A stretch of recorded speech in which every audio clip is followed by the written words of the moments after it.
여러분 안녕하세요. 라라 영주의 송영주입니다. 왜 이렇게 너무 교통이 막혀서 뛰어오다 보니까 정신이 없네요. 라라 영주는 라리가를 라이브하는 영주형 시간이죠. 추억님 안녕하세요. 그 전에 제가 좀 늦게 왔다고 전무후무한 역사소니 배응망덕한 놈이라뇨. 네가 인간이냐 짐승이냐뇨. 이 사람이 교통이 너무 막혔어요. 차가 너무 막히다 보니까 1시간 반 전에 광명에서 나왔는데 생각보다는 좀 더 늦게 오게 됐습니다. 여러분 죄송합니다. 네, 아, 지금 오게 됐고요. 일단 원투펀치 라이브 시간인데 원래는 월요일 저녁 19시에 이 라라 영주가 라이브가 되잖아요. 그런데 어제는 축구장이 하고 바뀌었잖아요. 어제 축구장이 굉장히 재밌었습니다. 지현이 형이 라이브 하는 방송이었고요. 지현이 형 일정 때문에 바뀐 거니까 제가 딸렸다고 미스터 강이 댓글을 남겼던데 들어왔네요. 영주 형님 하이라고. 네, 반갑습니다. 딸린 건 아닙니다. 네, 일단 바뀌었다는 거예요. 그리고 제가 좀 뭐라고 해야 될까요? 이번 주간이 챔피언스 리그 주간이잖아요. 유럽 대항전 주간이잖아요. 챔피언스 리그에서 여러분 아스날과 PSG가 그리고 바르셀로나와 인테르가 맞붙게 됐습니다. 그래서 이 경기 승자에 대한 관심이 굉장히 많을 텐데 이거에 대한 프리뷰는 지현이 형이 어제 했을 거라고 생각을 하고요. 그리고 많은 분들이 토트넘하고 맨유는 어떻게 되는 거야? 유로파 리그에 대한 관심도 굉장히 높습니다. 네, 토트넘 같은 경우에는 보데글림트가 붙고 그리고 맨유는 아틀레티코 클로브 빌바오랑 붙죠. 그렇기 때문에 누가 승리할지 모르고 누가 결승 갈지 모르는 상황이고요. 컨퍼런스 리그 같은 경우에는 여러분이 잘 알다시피 첼시가 체급이 크니까 첼시가 우승할 가능성이 높지 않겠느냐. 그럼에도 불구하고 베티스, 피오렌티나 이쪽 라인의 승자는 눈여겨볼 필요성이 있다. 이렇게 이야기하면 될 것 같아요. 네, 그 전에 프리뷰로서 뭐 어디가 이긴다 어디가 진다 내가 얘기해봤자 당신들 관심 없잖아. 송펠레가 얘기해봤자 여러분 그렇게 신뢰감이 높진 않잖아요. 모든 경기가 재밌을 것 같습니다. 그렇기 때문에 모든 경기를 다 챙겨보셨으면 하는 바람이 있어요. 무엇보다도 챔피언스 리그 2경기, 4강 1차전 2경기는 매우 재밌을 것 같습니다. 4강 1차전 2경기, 아스날과 PSG 내일 새벽 4시인데요. 이 경기 같은 경우에도 굉장히 재미날 것 같아요. 아스날이 부상 선수가 많고 그리고 파티도 징계로 못 나오지만 그럼에도 불구하고 유럽 대항전 홈 17경기 우패인가? 그 정도로 유럽 대항전에서 힘을 발휘하고 있고 거기다 파리 생제르맹하고 5경기 치러서 패배가 없으니까요. 아스날이 홈에서 힘을 발휘할지 아니면 루이스 엔리케 감독이 얘기한 대로 그때와 다르다. 리그 페이지 2라운드에서 아스날에게 0대2로 패배했을 때와 다르다. 그런 다른 모습을 보여줄지 지켜보면 될 것 같고요. 그리고 목요일 새벽 4시에는 바르셀로나하고 인테르가 붙습니다. 바르셀로나하고 인테르 경기 할 얘기가 좀 많긴 한데 여러분 잘 아시겠지만 제가 이스타TV에서 바르셀로나하고 인테르 경기 이야기를 좀 많이 하긴 했어요. 그런데 인테르가 지금 3연패고 분위기가 좀 안 좋습니다. 인테르 같은 경우에는 튀람이 나올 수 있을지 없을지 모르는 가운데 여기다 파바르가 또 부상을 당했잖아요. 그러다 보니까 분위기가 좀 안 좋다 보니 박찬호 해설위원이 네, 방송할 때 시작부터 굉장히 슬픈 이야기를 하는 바람에 이건 뭐 놀릴 수도 없고 그렇다고 인테르가 이길 거야 힘내 이런 얘기를 할 수도 없고 그렇다고 바르셀로나가 매우 강해 이런 얘기도 할 수 없고 아무 얘기도 할 수 없어서 그냥 바르셀로나 팩트 얘기만 했습니다. 여하튼 바르셀로나하고 인테르 경기도 재밌을 것 같다. 창과 방패의 대결이니까요. 챔피언스 리그에서 득점력이 가장 뛰어난 팀은 바르셀로나, 수비력이 가장 뛰어난 팀은 인테르입니다. 그렇기 때문에 창과 방패의 대결 굉장히 뜨거울 거라고 생각을 합니다. 찬우 형은 울고 있다고 얘기했는데 진짜 우는 줄 알았어. 걔 진짜 팬심이 정말 대단해서 마음의 상처를 좀 받은 것 같더라고. 인테르 선수들이 힘들어서 못 뛰는 걸 보면서 좀 서글펐나 봐. 감정이입이 됐었나 봐. 그런 생각이 좀 들었고요. 물론 저는 여러분 잘 아시죠? 눈치도 없고 개념도 없습니다. 보통 그런 자리에서는 눈치도 없고 개념도 없기 때문에 바르셀로나가 더 안 좋아, 더 안 좋아 이런 얘기하면서도 마음속에서 이길 거야 막 이런 얘기를 하는데 그날은 없던 눈치가 돌아왔어요. 어떤 개념이 돌아왔습니다. 그래서 눈치를 볼 수밖에 없었어요. 찬우 형님의 슬 발언 이후로 모든 민심이 찬우 형님 쪽으로 갔습니다. 어쩔 수 없죠. 네, 나는 바르셀로나의 트래블을 원할 뿐이고, 네, 민심은 찬우가 가지라고 하세요. 저는 욕을 먹으면서도 트래블을 받겠습니다. 자, 오늘 원투펀치 라라 영주 시간에는 챔피언스 리그라든가 유로파 리그, 컨퍼런스 리그 프리뷰 시간은 아닙니다. 제가 이번 주 바로 내일부터 챔피언스 리그 4강 1차전이 펼쳐지니까요. 그렇기 때문에 잠깐 아주 맛배기로 이게 이럴 거다, 저게 저럴 거다 이렇게 이야기는 드렸지만은 결국은 코파델레이 결승전 리뷰하는 시간입니다. 지난주 코파델레이 결승전이 있다 보니까 여러분 잘 아시겠지만 라리가 경기가 휴식을 취했어요. 그래서 주중 경기에서 라리가 경기를 가져오지 않는 이상은 주말 경기에서는 코파델레이 이야기할 수밖에 없습니다. 그리고 이 경기가 명승부잖아. 짜릿했잖아. 여러분 기억나시죠? 여러분이 잊었다면 제가 되새김질 해드리겠습니다. 여러분이 벌써 까먹었다면 제가 다시 머릿속에 코파델레이 우승은 바르셀로나라고 집어넣겠습니다. 이 경기 명승부이기 때문에 물론 바르셀로나가 라리가에서 우승했을 때 또 명승부가 나올 수도 있고 또 라리가 35라운드는 엘 클라시코입니다. 그 경기도 매우 뜨거울 거라고 생각을 하고요. 그리고 바르셀로나가 챔피언스리그 인테르전이라든가 또 결승 간다면 결승전이라든가 또 다른 경기들이 있긴 있는데 그 전까지는 코파델레이 얘기만 주구장창 할 겁니다. 코파델레이 결승전 리뷰부터 하도록 하겠습니다. 자, 코파델레이 결승전이 일요일 새벽에 펼쳐졌습니다. 이 경기에서 바르셀로나가 3대2로 역전승을 거뒀습니다. 바르셀로나가 페드리의 선제골을 넣었음에도 불구하고 후반전에 2골을 허용했죠. 네, 은바페하고 초아메니가 연속골을 넣으면서 앞서 나가는 모습이 있었고요. 그 가운데 페란 토레스가 우리의 상어가 동점골을 기록했습니다. 그리고 나서 2대2로 연장전까지 들어간 다음에 쿤데가 결승골을 넣으면서 바르셀로나가 우여곡절 끝에 3대2로 승리를 거뒀습니다. 그러면서 바르셀로나는 4시즌 만에 코파델레이 우승을 차지했고요. 클럽 역사상 32번째 우승을 차지하게 됐습니다. 바르셀로나가 현재 코파델레이 최다 우승 기록을 갖고 있으니까 이번 우승으로 최다 우승 기록을 다시 썼다고 보면 되겠습니다. 반면에 레알 마드리드 같은 경우에는 챔피언스 리그에서 아스날에게 패배하면서 결국 미끄러졌고요. 그리고 코파델레이 결승전까지 올라왔지만 코파델레이 결승전에서 역전패를 당하면서 결국 올 시즌 라리가만 남아있는데 라리가 같은 경우에는 1위 바르셀로나고 승점 4점 차니까요.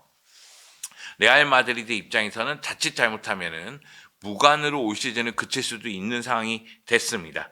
득점 상황을 잠깐 살펴보면은 여러분 얘기했지만 첫 번째 골은 작품이었어요.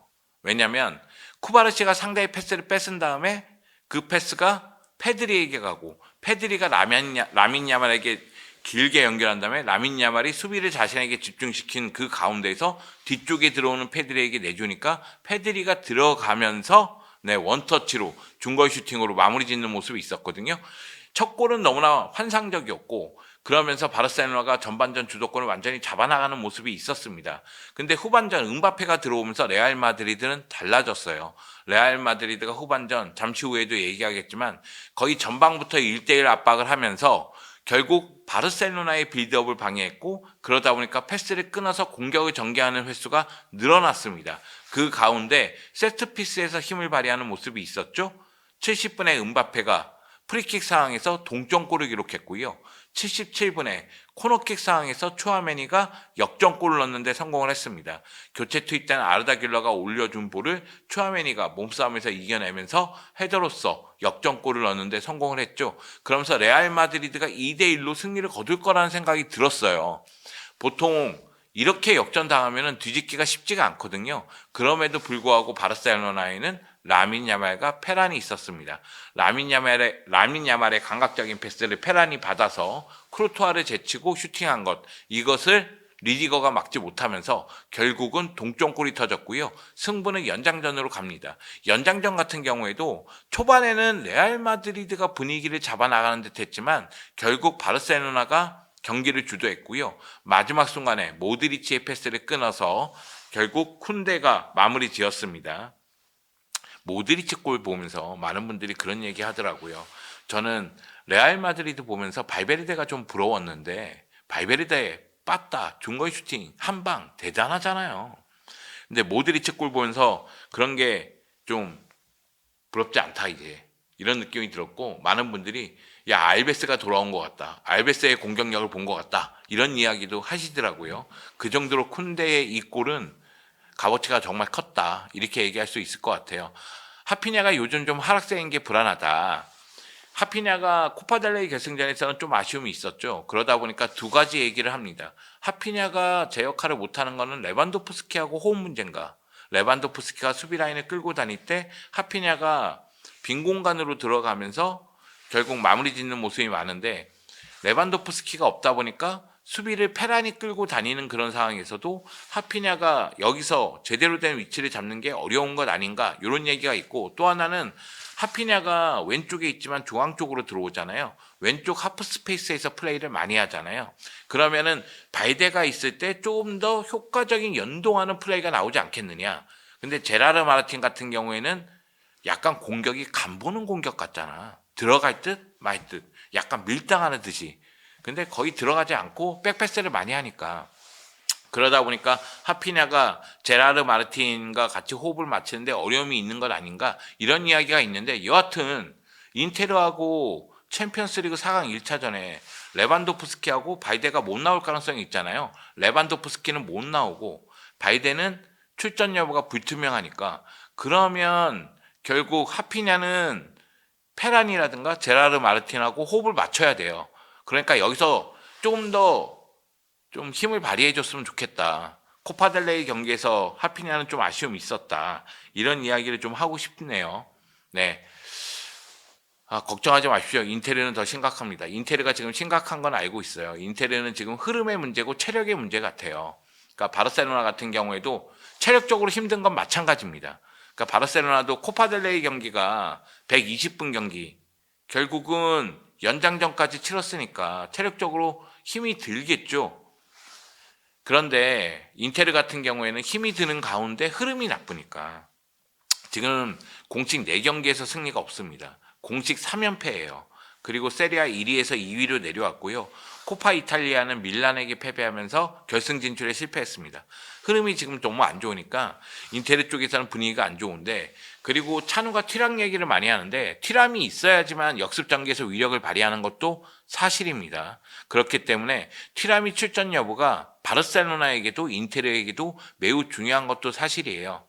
결국 인테리의 분위기가 안 좋은 것도 사실이지만 티람이 출전하면서 득점력이 살아난다면 수비는 힘이 있으니까 버텨주지 않을까 이런 모습이 또 있기 때문에 그리고 챔피언스 리그는 또 다른 경기잖아요. 또 어떻게 될지 모르는 거잖아요.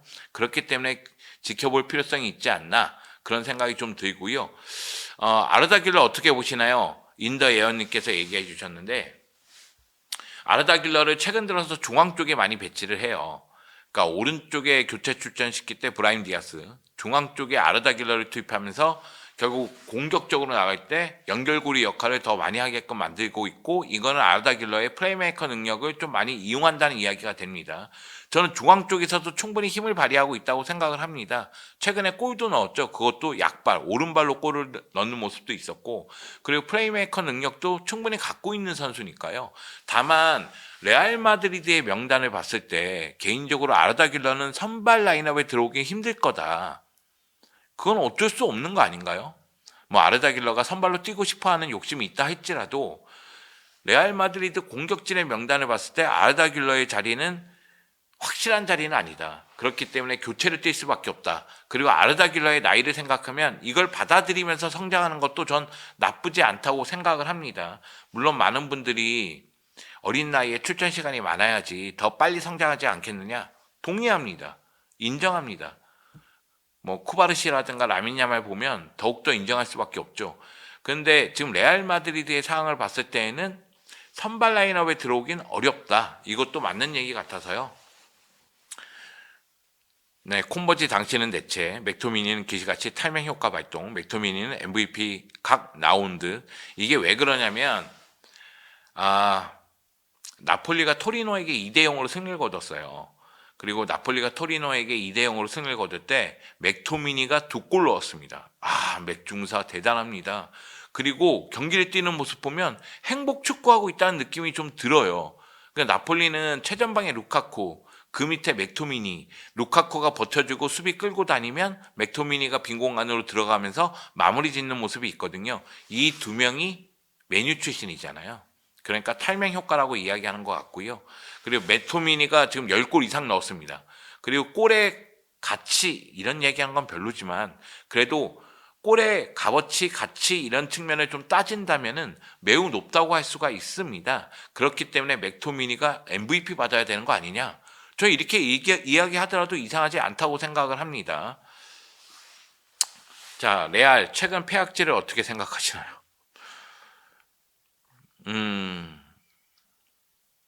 이게 뭐 패악질이라는 표현은 좀 그런 것 같고요. 저는 플로렌티노 페레스 회장이 잘못 판단한 것 같다는 생각이 좀 듭니다. 그러니까 발롱도르 같은 경우도 그렇고요. 보이콧했죠. 물론 이제 발롱도르 수상을 비니시우스가 할 거라고 믿어 의심치 않았던 것 같은데 로드리가 수상하면서 보이콧했습니다. 그리고 이번에 주심 배정 문제부터 스페인 축구협회하고 마찰이 일어났죠. 그 마찰 과정도 문제가 있었다고 생각을 합니다. 레알 마드리드 TV가 벵고 에체아 주심에 대한 영상, 오심이라든가 실수한 영상 올리면서 주심을 압박한 것도 사실이고요. 그리고 벵고 에체아 주심의 눈물, 그럴 수 있다고 봐요. 문제는 푸에르타스 VAR 심판이 발언, 심판의 단결, 이상한 이야기들, 그거 레알 마드리드가 비판할 수도 있죠. 근데 여기서 멈추면 쓱 지나갈 수 있는 일을 계속 한 걸음씩 더 가고 있다는 느낌이 들어요. 푸에르타스의 심판의 발언도 한 걸음 더 나갔고 당연히 레알 마드리드 입장에선 여기서 또 한 걸음 나가서 이 심판의 발언에 대해서 비판을 또 했죠. 그러니까 테바스 회장이 정치질이라는 SNS 발언을 또 남기기도 했고요. 그러니까 지금 자존심 싸움 같고 권력 다툼 같은 그런 느낌이 듭니다. 그러니까 서로가 물러서야 할 때를 알아야 되는데 한 걸음씩 더 나아가면서 계속해서 더 뜨겁게 부딪혔다. 그러다 보니까 레알 마드리드 선수들이라든가 감독, 스태프 모두 피해의식이 있었고 적대감을 갖고 나온 경기가 아닌가. 주심에 대해서 사강경을 좀 낀 것 아닌가. 저는 개인적으로 이 경기 보면서 솔직하게 얘기해서 제가 이스타TV에서 코파델레이 결승전 리뷰 영상 찍을 때는 얘기를 안 했어요. 일부러. 왜냐하면 제가 얘기하는 게 색안경 끼고 얘기하는 걸 수도 있잖아요. 저는 바르셀로나가 더 피해를 입었다고 생각하거든요. 그러니까 발베르데가 핸드볼한 장면, 그게 PK가 아니더라도 자연스러운 동작으로 봤더라도 온필드 리뷰는 했어야 된다고 생각하고요. 쿠바르시가 루카스 바스케스에게 잡아당겨서 이렇게 슈팅 못하는 장면, 그 장면은 온필드 리뷰하면은 PK가 나올 수 있는 장면이라고 생각해요. 그 리디거가 페란 발목을 가격하는 장면, 그건 PK라고 생각합니다. 여기다가 초아메니의 태클, 주드 벨링엄 페드리에게 하는 태클, 이거 카드 빨간색 나와도 할 말 없다고 생각하거든요. 그러니까 나름대로 큼직큼직한 그런 장면들에서 레알 마드리드는 어느 정도 소득이 있었다고 생각해요. 물론 작은 장면들은 잘 모르겠어요. 뭐 가비하고 주드 벨링엄하고 충돌하는 장면도 있었고 선수들이 곳곳에서 충돌하는 장면이 있었으니까 이런 장면에 대해서 주심이 몸싸움을 굉장히 관대하게 보다 보니까 그냥 지나가는데 그거에 대해서 레알 마드리드 선수들은 바르셀로나의 반칙이라고 생각할 수 있죠. 그래서 피해를 입었다고 생각할 수도 있다고 생각해요. 하지만은 큼직큼직한 장면들은 나름대로 소득이 있었다고 생각을 하는데 경기 전반전 끝나고 나서 주심에게 달려가는 장면이라든가 경기 끝나고 나서 리디거가 얼음을 던지고 쌍욕하는 장면이라든가 루카스 바스케스 비니시우스가 필드 위로 나오면서 항의하는 장면이라든가 경기 끝나고 나서 주드 벨링엄을 비롯한 레알 마드리드 선수들이 항의하는 장면이라든가 이건 좋지 못하죠. 결국은 경기 끝났는데 거의 끝나기 직전이었잖아요. 근데 리디거, 루카스 바스케스, 주드 벨링엄 모두 징계를 받았습니다. 이거 영향 받을 수밖에 없어요. 굳이 그랬어야 되나? 전 그런 생각이 들어요. 그러니까 축구 선수들이 물론 승부욕이 대단하기 때문에 바르셀로나나 레알 마드리드에서 주전으로 뛰는 거 맞습니다. 그리고 그 승부욕이 없다면 축구 선수로서 성공하기 어렵다는 것도 인정을 합니다. 근데 그와 동시에 축구 선수들은 패배를 받아들이는 연습도 해요. 그러니까 연습이라는 표현은 좀 그렇지만 유스팀부터 성장하면서 패배를 받아들이는 것도, 그리고 패배 이후의 경기력을 회복하는 것도 하나의 그 훈련 중에 하나거든요. 근데 그런 측면에서는 좀 아쉬움이 있었다는 생각이 좀 듭니다. 전 좀 그래요. 네, 징계가 매우 클 거라고 저도 생각을 해서, 추억님. 그래서 말씀을 드리는 겁니다. 네. 자, 이 경기 전에 양 팀의 부상 선수 얘기를 잠깐 할게요. 양 팀 부상 선수 보면 바르셀로나 같은 경우에는 발데, 베르나 카사도, 레반도프스키가 부상입니다. 그래서 발데하고 레반도프스키의 부상이 좀 아쉽죠. 제가 얘기했다시피 레프트백은 제라르 마르틴, 최전방은 페란 토레스가 나오는데, 그래도 발데가 있을 때 더욱더 왼쪽 공격이 살아나고요. 레반도프스키가 있을 때 공격이 더 원활하죠. 여기다 레반도프스키는 해결사 역할을 하니까요. 근데 레알 마드리드도 부상 선수가 굉장히 많았어요. 물론 지금 보이는 명단에는 3명의 선수가 있습니다. 카르발, 밀리탕, 카마빈가인데 카마빈가의 부상은 뼈 아프죠. 카마빈가 부상이 아니었다면 레프트백 운영도, 중앙 미드필더 운영도 좀 더 원활하게 할 수가 있었을 것으로 보이고, 그리고 이 경기 보면서 느꼈는데 역시 음바페랑 맨디가 정상 컨디션은 아니라는 생각이 좀 들었어요. 물론 음바페가 후반전에 들어와서 엄청난 활약을 한 건 인정을 하는데 뛰는 동안 발목을 자기가 체크하는 모습이 좀 있더라고요. 그건 100% 정상 컨디션은 아니었다는 생각이 좀 들고, 그리고 맨디 같은 경우에는 전반전에 뛰다가 10분 지나서 바로 부상으로 교체가 됐으니까요. 그 점도 안첼로티 감독에게는 상당히 안 좋은 결과로 이어진 원인이 됐습니다. 자, 선발 라인업 볼까요? 선발 라인업을 보면은 한지 플릭 감독은 4-2-3-1 포메이션 들고 나왔습니다. 레반도프스키 대신 페란 토레스, 그리고 발데 대신 제라르 마르틴이 나왔는데 그 외에는 큰 변화는 없어요. 오른쪽 라인에 있는 라민 야말과 쿤데가 주 공격 루트로 보면 됩니다. 라민 야말이 주 공격 루트죠. 이 선수가 볼을 끌고 들어가면서 찬스 메이킹을 굉장히 잘해주니까, 여기다가 페란 토레스가 빈 공간을 만들 때 밑에 다니 올모를 배치해서 다니 올모의 득점력을 최대한 이용하고자 노력했던 것 같아요. 그리고 한지 펠릭 감독은 레알 마드리드라고 해서 큰 변화를 주는 것보다는 기존의 시스템을 그대로 유지하는 모습이었습니다. 그래서 공격을 전개할 때는 거의 2-4-4에 가깝게 공격을 전개하면서 이니고 마르테스, 쿠바르시가 1차 빌드업을 하고 페드리하고 도용이 공수 연결을 하는 모습이 있었습니다. 그리고 오른쪽에 라민 야말, 그리고 왼쪽으로 페드리가 올라가면서 플레이를 좀 많이 했고 하피냐가 또 움직이면서 왼쪽 공격을 책임지는 모습이 있었는데 왼쪽 공격은 좀 아쉬움이 있었습니다.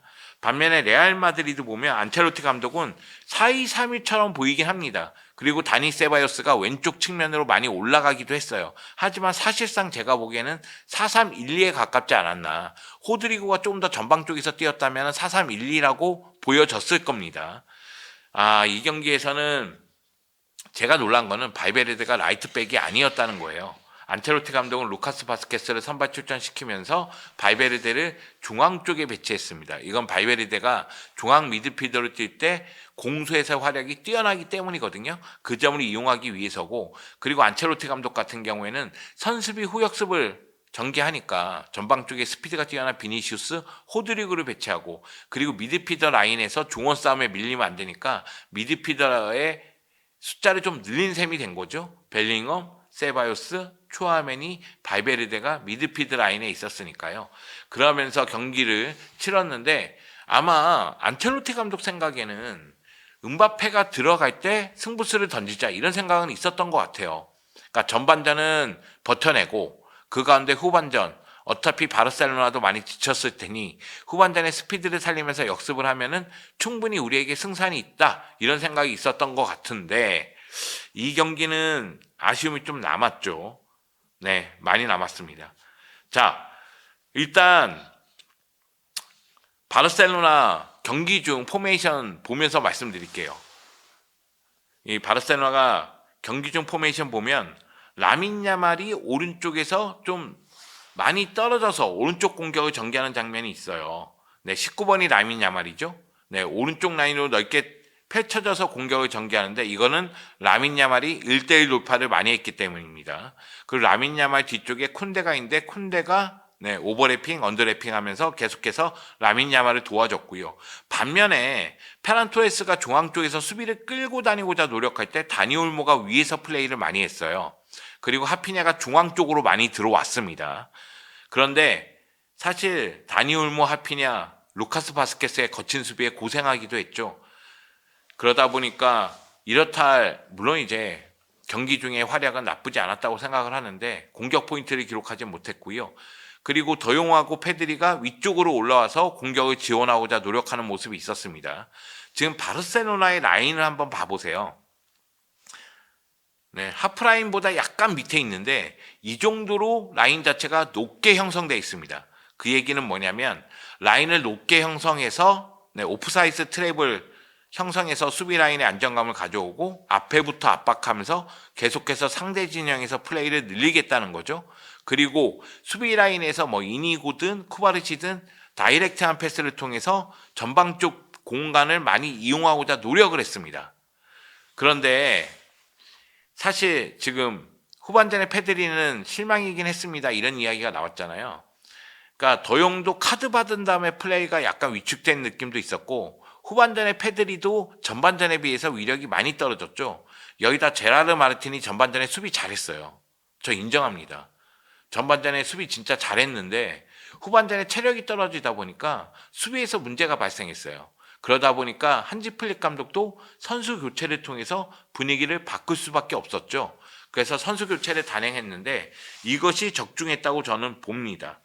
다니 올모 빼고 페르민을 투입한 거는 다니 올모의 체력이라든가 아니면 건강 상태를 고려한 교체라고 봅니다만, 그렇지만은 아라우오 투입이라든가 아니면 에릭 투입은 스페인 내에서도 이건 성공했다, 이런 얘기가 나오거든요.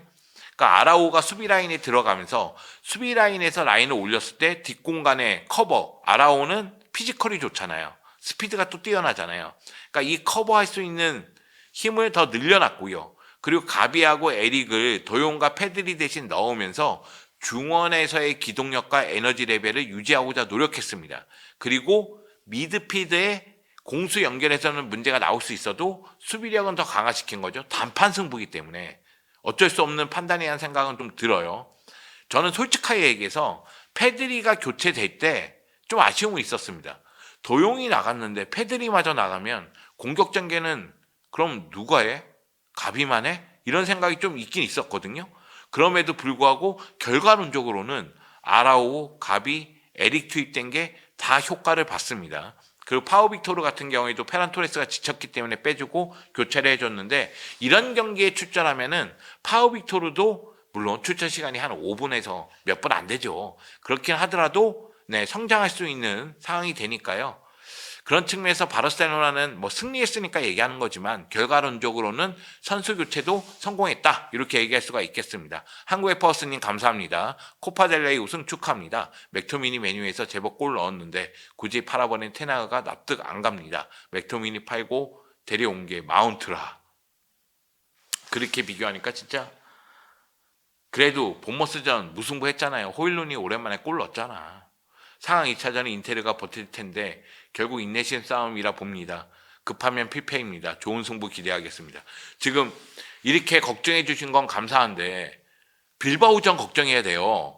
한국의 퍼스님, 지금 유로파리그 4강 걱정해야 돼요. 지금 아틀레틱 클루브 만만치가 않아.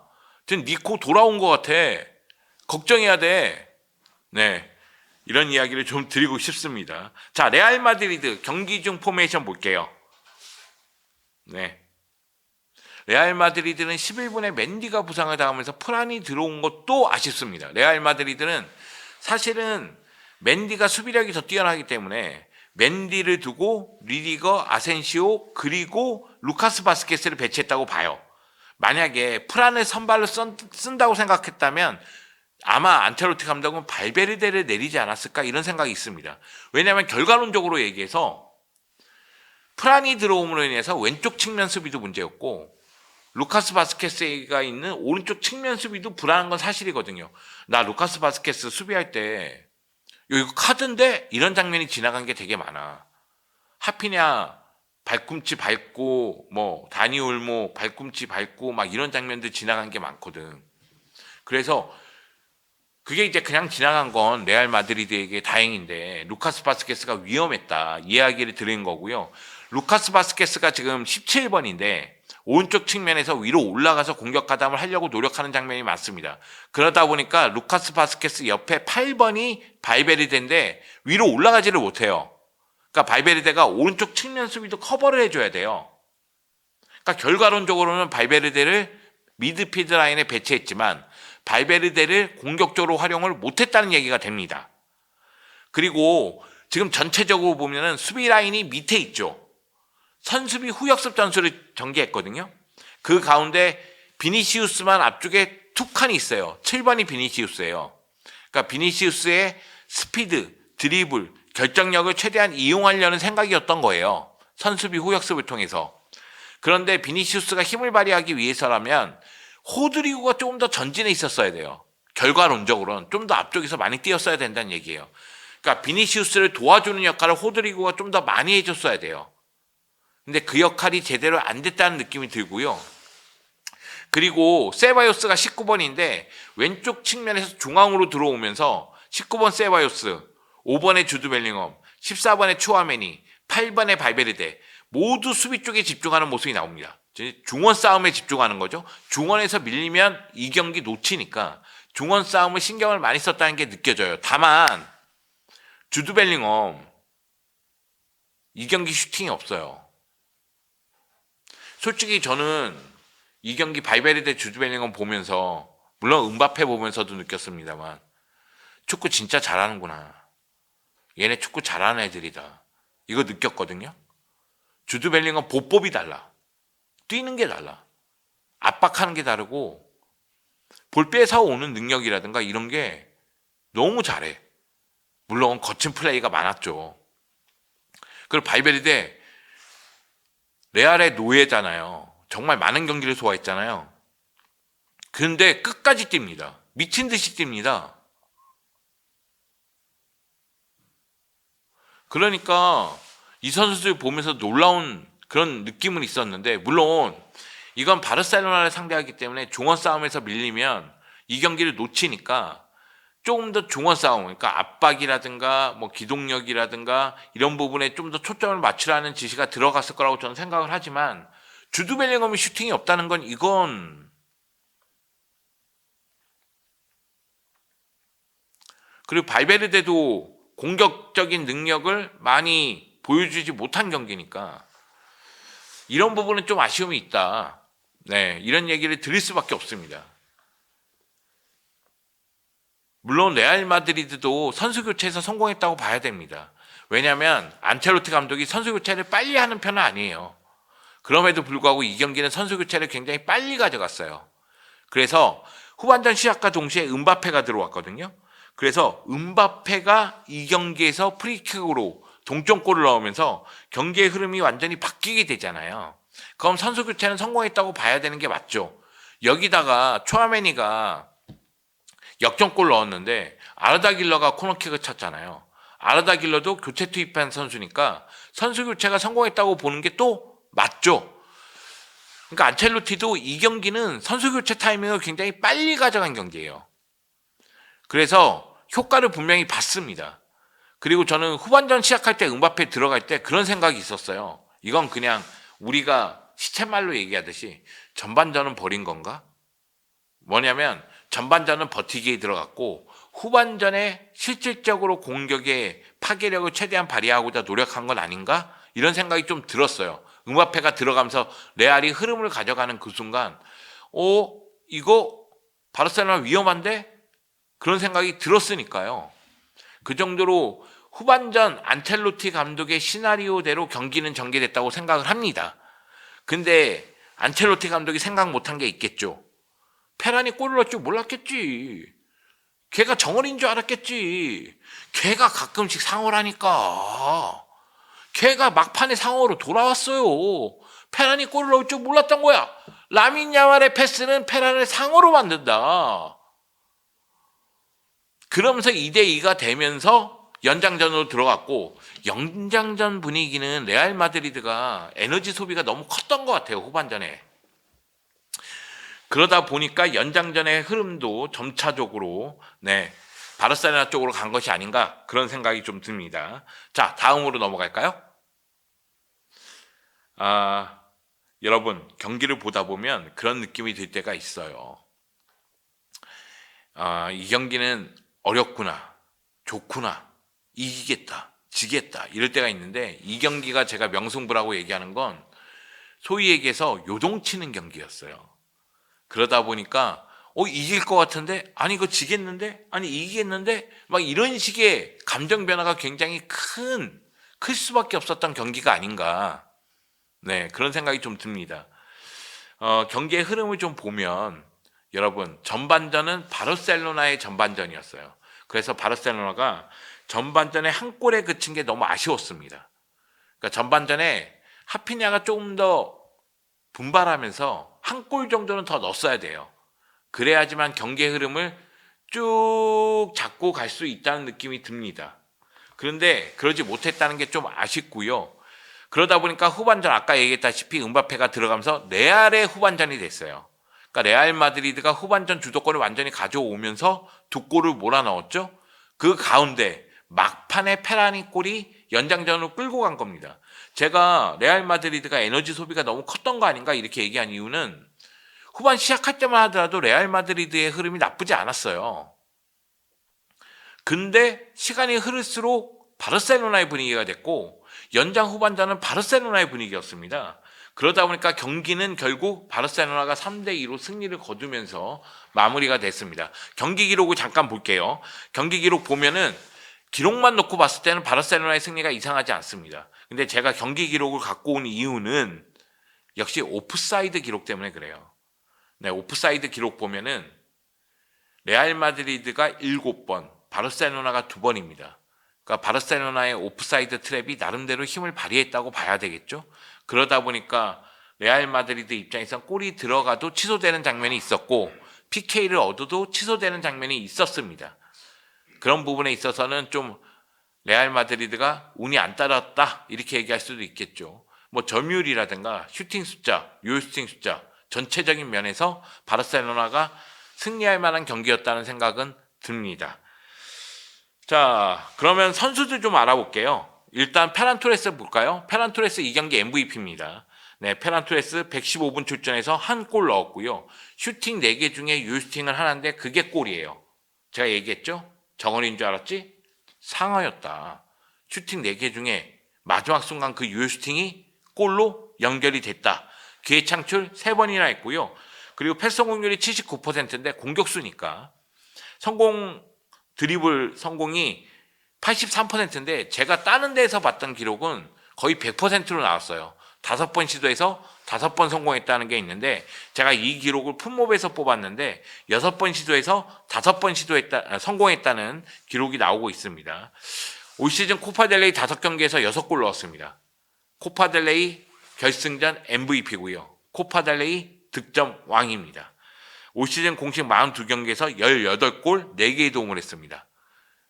페란 토레스 커리어 하이고요. 페란 토레스 지금 자신감이 매우 올라와 있습니다. 라리가에서도 10골을 넣었으니까요. 무대 가리지 않고 잘하고 있다. 다만 챔피언스 리그에서는 9경기 출전해서 2골이니까 챔피언스 리그에서의 득점력은 더 높여야 되지 않을까, 그런 생각이 좀 들고요. 라민 야말 볼까요? 라민 야말은 이 경기의 주인공이죠. 페란 토레스가 MVP로 선정됐다 할지라도 많은 사이트에서 라민 야말을 MVP로 선정하기도 했습니다. 라민 야말은 이 경기의 주인공이죠. 120분 풀타임 소화했고요. 도움을 무려 2개나 했습니다. 페드리 골 넣었죠? 그 도움 기가 막혔습니다. 페란 골 넣었죠? 그 도움 놀라웠습니다. 라민 야말의 도움은 페드리와 페란의 골을 만들어냈다고 해도 과언이 아닙니다. 물론 슈팅을 해서 골을 넣은 선수들이 잘한 거죠. 근데 그 기회를 너무나 잘 만들어줬어요. 그래서 라민 야말은 라민 야말 했다. 이런 생각이 좀 들었습니다. 이 경기에서 슈팅을 6개 했는데 6개 중에 5개가 유효 슈팅이었고 하나는 골과 유사했어. 크루토와 골키퍼가 막은 거 있잖아요. 가마차는 슈팅. 와, 그런 골이 들어가야 되는데 이런 생각이 좀 들었습니다. 기회 창출 이후에 패스 성공률 86%, 드리블 성공 8번 시도해서 3번 성공했습니다. 올 시즌 코파델레이 도움 왕입니다. 코파델레이 5경기에서 2골 6개의 도움을 했습니다. 올 시즌 공식 48경기에서 14골 24개의 도움, 라리가 30경기에서 6골, 그리고 12개인가 13개인가 도움을 또 기록했고요. 그리고 코파델레이에서도 도움을 기록하고 있으니까 플레이메이킹 능력은 인정해줘야 된다. 엄청나게 뛰어나다. 이런 이야기를 드릴 수밖에 없고요. 마지막으로 살펴볼 선수는 주드 벨링엄이에요. 저 솔직하게 얘기해서 주드 벨링엄 축구 잘하는 거 이 경기 보면서 다시 한번 인정했습니다. 보면서 놀랬어요. 필드를 넓게 활용하고요. 정말 예상치 못한 곳에서 나타나고요. 그리고 어디서 나타나는지 압박하고 끊어내고 이런 모습이 있습니다. 그리고 패스, 음바페에게 하는 패스라든가 공격 전개에 도움을 주는 패스 기가 막힙니다. 다만 제가 레알 마드리드 보면서 이해가 안 가는 건 주드 벨링엄이 볼 없을 때는 스트라이커처럼 오프 더 볼 상황에서의 움직임을 통해서 위로 올라가잖아요. 근데 지난 시즌만큼 주드 벨링엄을 이용하지 못해. 그러니까 주드 벨링엄의 득점력을 최대한 이용해야 되는데 그러지 못한다는 생각이 들어서 그 점이 좀 아쉬웠어요. 그러니까 올 시즌 코파델리 4경기에서 1골 1개의 도움, 올 시즌 공식 47경기에서 13골 13개의 도움, 라리가에서는 8골 8개의 도움인데 지금 공식 경기 13골 13개의 도움인데 지난 시즌 공식 경기에서 23골 13개의 도움이에요. 지난 시즌 라리가에서 19골 넣었습니다.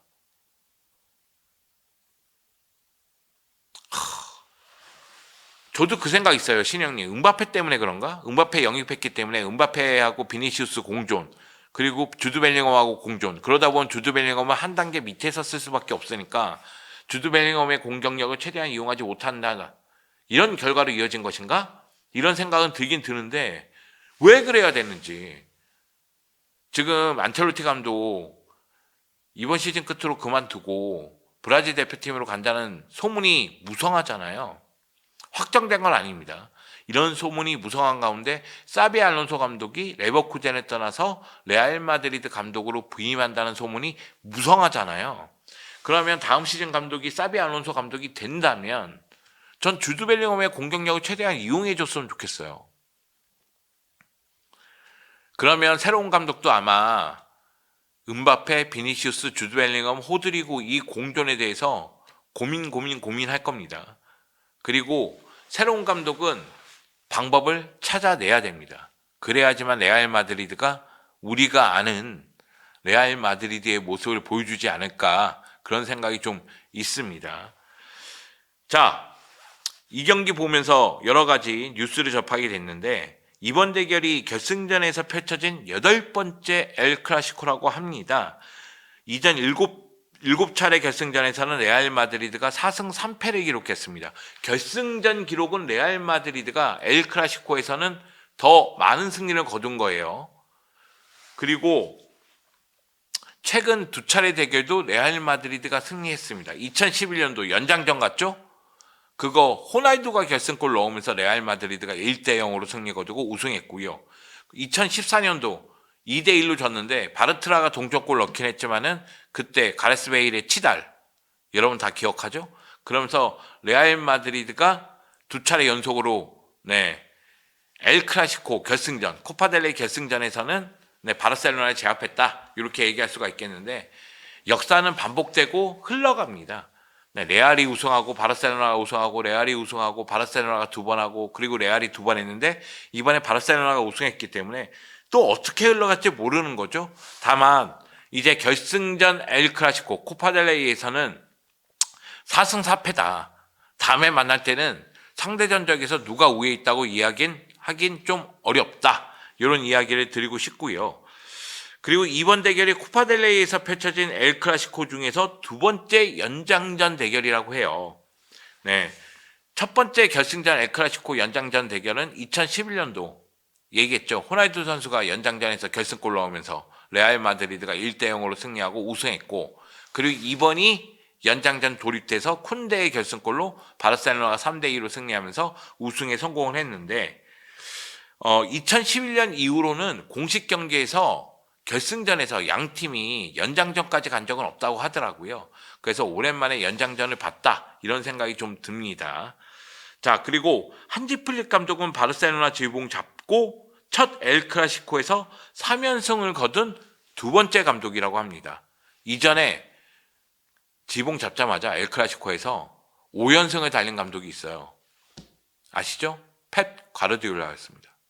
네. 0809 시즌에 지휘봉 잡고 나서 쭉 엘 클라시코 5연승을 달렸죠. 그리고 나서 네, 감독 되자마자 3연승을 달린 첫 번째 감독이 한지 플릭이라고 합니다. 한지 플릭 감독 대단한 거죠. 대단합니다. 승률이 74%인가? 어마어마하니까요. 자, 그리고요. 라민 야말은 올 시즌 엘 클라시코 3연전, 올 시즌 엘 클라시코 3연전 모두 바르셀로나가 승리 거뒀습니다. 전반기 라리가 경기, 그리고 스페르코파 결승전, 그리고 코파델레이 결승전, 이렇게 3경기 바르셀로나가 모두 승리를 거뒀는데 이 3경기에서 라민 야말은 연속으로 공격 포인트를 기록했다고 합니다. 이 사이트에는 2골 1개의 도움으로 되어 있는데 2골 2개의 도움이죠. 왜냐하면은 이번 코파델레이에서 도움 2개를 기록했고 전반기 엘 클라시코에서 1골, 스페르코파 엘 클라시코에서 1골, 그러니까 이제 2골이니까 이번 엘 클라시코 3경기 연속으로 공격 포인트를 라민 야말이 기록했다고 보면 되겠습니다. 자, 라리가 순위표 잠깐 볼게요. 굳이 볼 필요는 없습니다. 제가 얘기해도 되는데 보면서 얘기하면 뭔가 있어 보이잖아. 전문가 같잖아. 그렇잖아. 알잖아. 네, 1위가 바르셀로나입니다. 승점 76점이고요. 2위가 레알 마드리드입니다. 승점 72점입니다. 자, 남은 경기는 5경기입니다. 라리가에서 남은 경기는 5경기예요. 그러니까 5경기 내에 레알 마드리드가 이 승점을 뒤집어야 됩니다. 그래야지만 라리가 우승할 수 있겠죠. 그러니까 바르셀로나가 승점 4점 차니까 굉장히 유리한 고지를 선점하고 있다.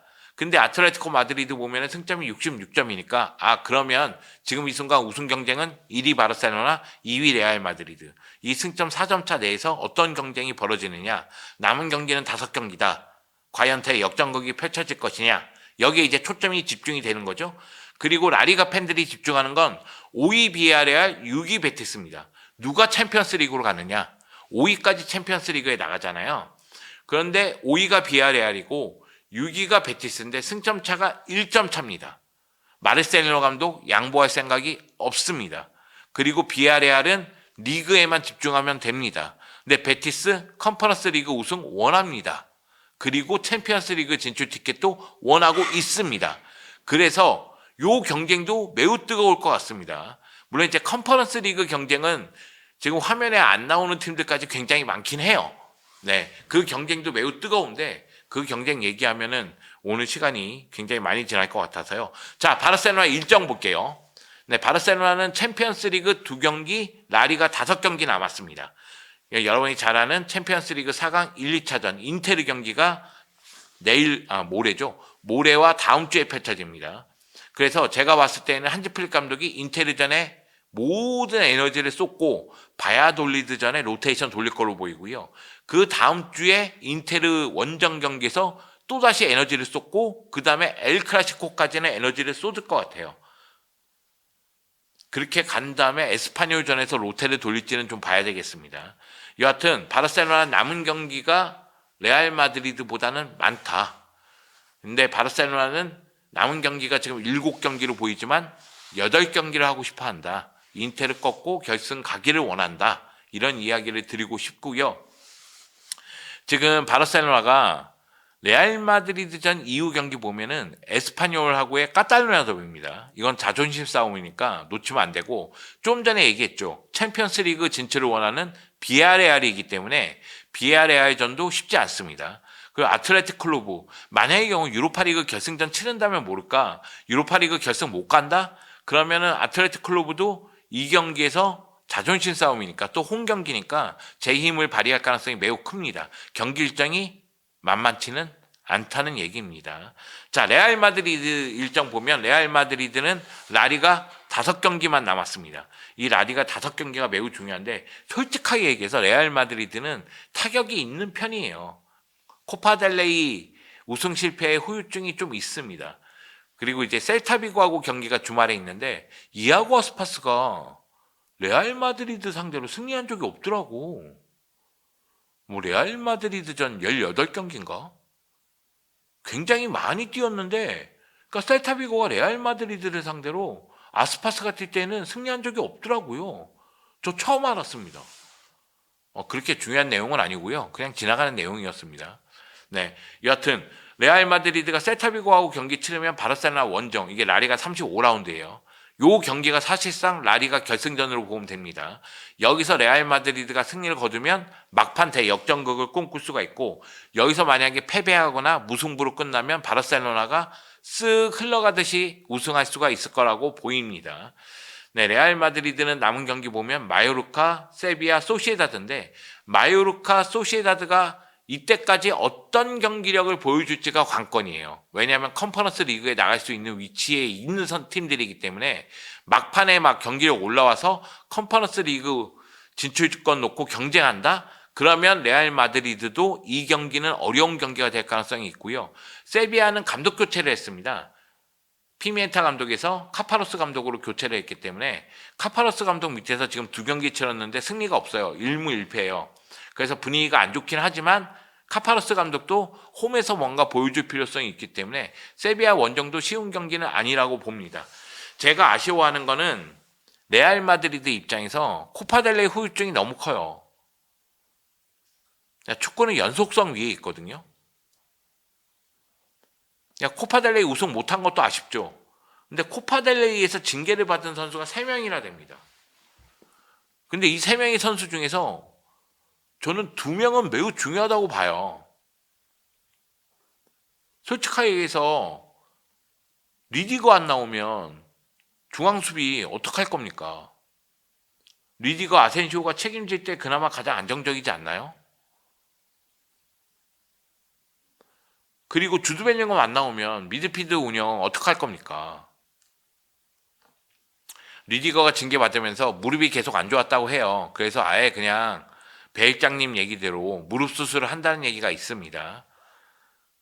아직 징계가 정해진 건 아닌데, 여하튼 리디거하고 주드 벨링엄의 그 징계는 매우 크다. 여기에 루카스 바스케스도 징계를 받았으니까, 그러면 발베르데가 라이트백으로 나오려나? 레알 마드리드 흐름도 안 좋고 악재가 꼈어요 지금.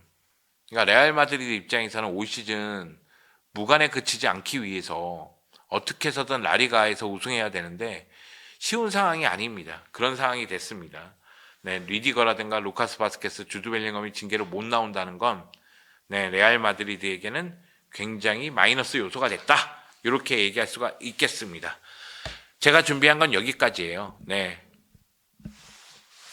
여기까지고, 제가 뭐 여러 가지 얘기를 또 드려야 되긴 하지만, 왜냐면 챔피언스리그 관련해서 여러분이 궁금한 게 많으니까 그렇긴 하지만 오늘은 라이브를 이렇게 마무리하도록 하겠습니다. 축구장에서 챔피언스리그 라이브 했잖아. 여러분 어떻게 생각하세요? 야, 이거 잠깐 물어나 보자. 약 10분 정도 더 해도 되죠? 우리 라이브 한 김에 한번 물어보자. 야, 내가 지금 그만 이쯤에서 방송 하겠습니다. 그러자마자 고생하셨습니다 하면서 빨리 가세요 막 이런 느낌으로 지금 댓글이 올라오면 어떡하니? 가지마 뭐 이런 것 좀 해줘야 될 거 아니니? 자, 요것 좀 물어볼게요. 여러분은 PSG와 아스날 중에 더 누가 승리할 거라고 생각하나요? 신영님이 눈치 진짜 빠르다. 내가 이거 물어볼 줄 알고 있었네. 아스날 승, 바르셀로나 승 딱 찍네. 바르셀로나 인테르는 바르셀로나가 이길 것 같은데 아스날 파리는 진짜 모르겠음. 멘도님께서 모른단 말이야. 직원들이 퇴근을 원하는데 자꾸 내가 지금 끌고 있어, 조우주님? 아스날 파리 중에 파리 예측하시는 분들도 많네. 한국의 퍼스님께서 아스날이라고. 영석이 형 얼굴톤은 불타는 화라사님께서 모른다고. 네, 저 영석이 형 얼굴톤은 불타는 화라사님께서는 자주 들어오시죠?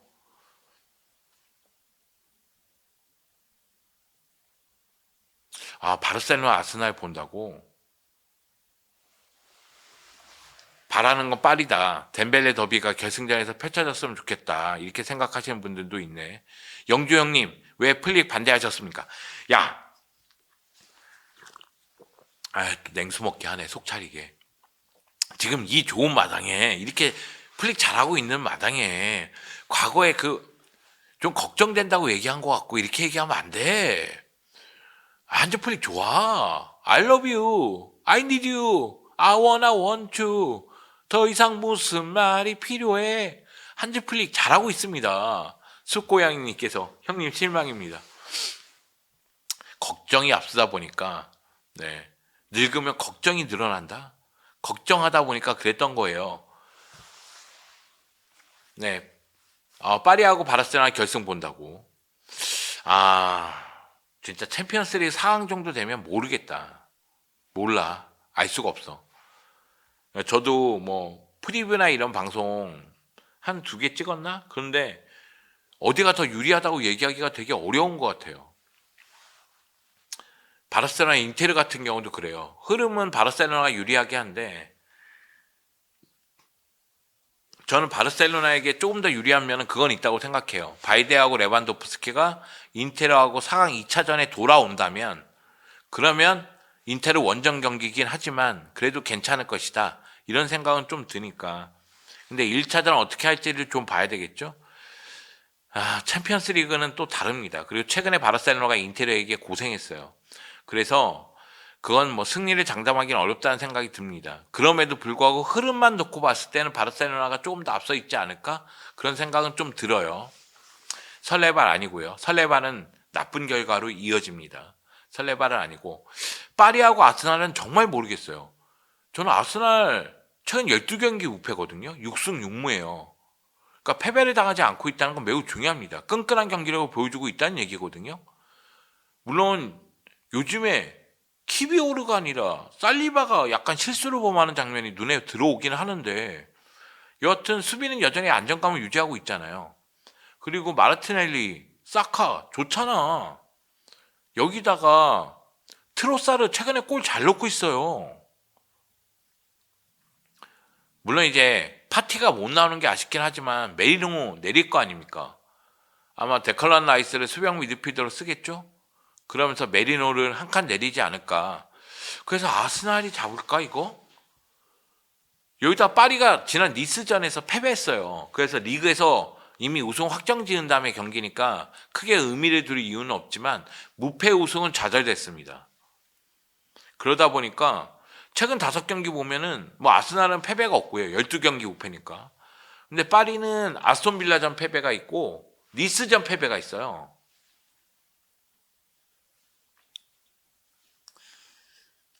그러다 보니 진짜 모르겠는 거예요.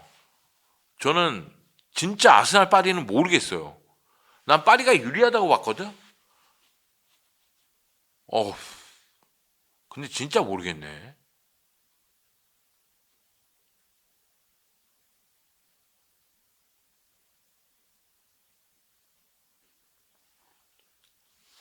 한국의 버거슨께서 독일 대표팀 감독일 때 상황을 얘기하면서 그랬을 거다. 아스날 바르셀로나 결승.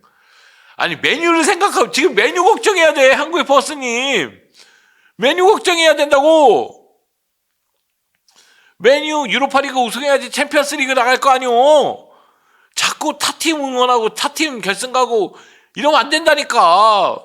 빌바오 만만치 않아요. 빌바오. 바르셀로나 경기 끝나고 할 거다. 금요일 새벽 경기니까 목요일까지는 타팀 응원하고 금요일 새벽에 열심히 할 거다. 네, 알겠습니다. 전체적인 여론도 비슷하네요. 몰라? 알 수가 없어. 경기가 끝나봐야 합니다. 그리고 이거는 2차전까지 끝나봐야 알아요. 1차전만 끝나서는 알 수가 없다. 다만 8강전 봤을 때는 1차전 결과가 2차전에 영향을 많이 줬어요. 그러니까 바르셀로나라든가 아스톤 빌라 그리고 뭐 파리 생제르맹, 도르트문트 이런 팀들 보면 1차전에 대패를 당해서 2차전에 승리를 거뒀어도 결국은 이걸 뒤집지 못했거든요. 이건 뭐 레알 마드리드도 마찬가지고 아스날도 마찬가지고 인테르 바이에른 뮌헨도 마찬가지니까 결국 1차전은 굉장히 조심스럽게 경기하지 않을까. 저도 한 골 차로 져야 된다 이런 생각이 있어서 굉장히 조심스럽게 경기를 전개하지 않을까 그런 생각이 듭니다. 자, 여러분, 네, 라라 영주 시간 또 여러분과 함께 했습니다. 즐거웠습니다. 라라 영주 시간 다음 주는 월요일입니다. 네, 다음 주 월요일에 제가 무슨 얘기 할지 알고 계시죠?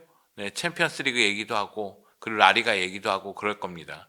좀 뒤죽박죽 얘기를 하더라도 여러분이 좀 이해해 주셨으면 좋겠습니다. 네, 또 봬요. 라라 영주 시간 저는 굉장히 기다리고 있습니다. 네, 원투펀치 라이브가 사실 조회수가 더 많아야 되는데 왜냐면은 좀 미안해요. 지현 형하고 준이 형한테. 제가 라이브 하는데 조회수가 좀 떨어져서 열심히 하도록 하겠습니다. 여러분 감사합니다.